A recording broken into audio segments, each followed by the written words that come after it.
The refuse deck of Station Gamma 7 reeked of decomposing food waste and industrial lubricants.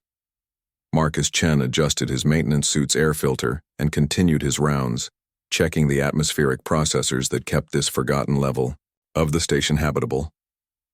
Down here, 3 levels below the merchant quarters, nobody came except the custodial androids and the occasional lost soul with nowhere else to go. That's where he first saw her.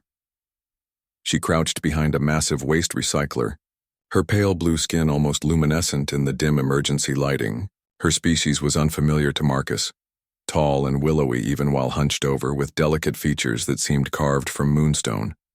But what struck him wasn't her alien beauty. It was the way she ate. Like an animal, like something feral and forgotten. Her long, elegant fingers tore at scraps of food from the waste containers, shoving them into her mouth with desperate hunger. Her clothes, if they could be called that, were little more than tattered rags that might have once been a jumpsuit.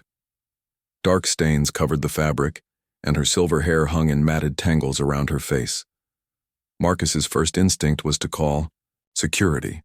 Unauthorized personnel on the waste decks violated at least a dozen station regulations. But something made him pause.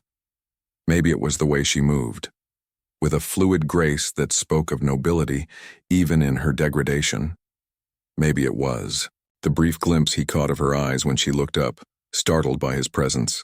They were violet, deep as nebulae, and held an intelligence that seemed ancient despite her apparent youth.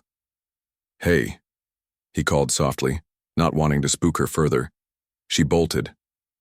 Marcus didn't pursue her that first day, but he couldn't stop thinking about those eyes, about the contradiction of refined elegance and desperate survival he'd witnessed.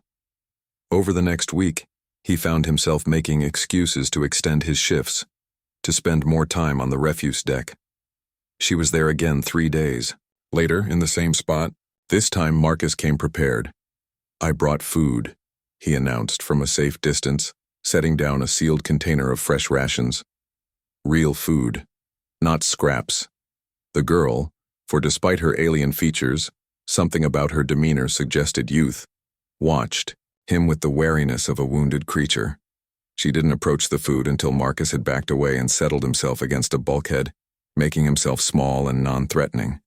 When she finally crept forward and tasted the real food, her reaction nearly broke his heart.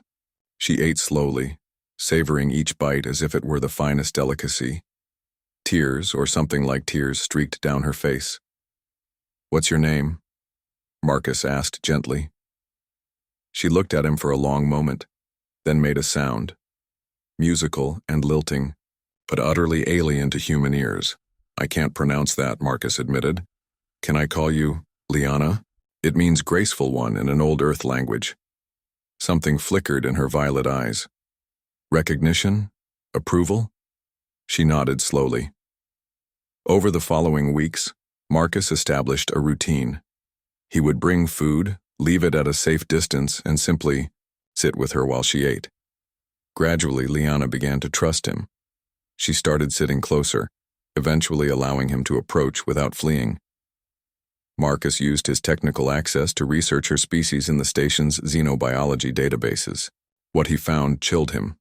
The Zephyrians had been a proud spacefaring race, philosophers, artists, and master architects who had built some of the galaxy's most beautiful cities. Their homeworld had been destroyed in the Korthax War 15 years ago. The few survivors had been scattered across the galaxy as refugees, many ending up as indentured servants or worse. From what Marcus could piece together from fragmented records and Liana's careful gestures, she had been a member of their ruling caste, a princess, quite literally.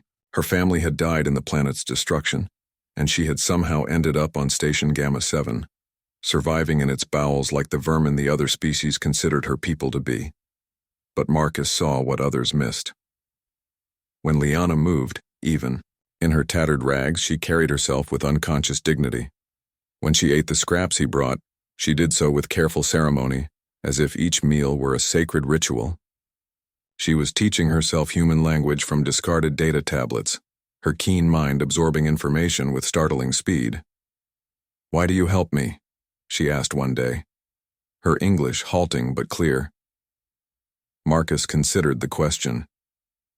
He could have talked about basic decency, about the human tendency to help the underdog. Instead, he told her the truth. Because when I look at you, I don't see the alien girl everyone else sees eating garbage in the dark. I see someone who shouldn't be here. Someone who deserves better. Liana's violet eyes widened. You see me? She whispered. I see a princess, Marcus said simply. That night, Liana told him her real story. Her name, in her own language, meant Light of the Eternal Dawn, a ceremonial title passed down through generations of Zephyrian royalty. She had been heir to a culture that valued beauty, wisdom, and harmony above all else. The Korthax had destroyed her world not out of hate, but out of fear. The Zephyrians had been on the verge of unlocking technologies that would have shifted the balance of power in the galaxy. My people, she said, her voice growing stronger with each word. We are not gone. Scattered, yes, broken, yes, but not gone. And someday we will build again. Marcus saw the fire kindle in her eyes, the flame of royalty that no amount of degradation could fully extinguish. In that moment, he understood what it meant to witness the indomitable nature of consciousness, the refusal of intelligence and dignity to be permanently crushed. What do you need? He asked. Liana smiled. The first real smile he'd seen from her. It was radiant. A ship, she said, and someone who sees princesses where others see only trash. Marcus Chen was just a maintenance technician on a forgotten space station. But as he looked at Liana, really looked at her, he saw something that would haunt human philosophers for generations to come. He saw that royalty wasn't about crowns or titles. It was about the refusal to surrender one's essential self, no matter how far one fell. And perhaps, he thought, that was the most human thing of all. The ability to recognize nobility in the Akir, most unlikely places, and to help it rise again. The revolution would begin in the refuse deck of Station Gamma 7, with a human who saw clearly and a princess who remembered how to stand.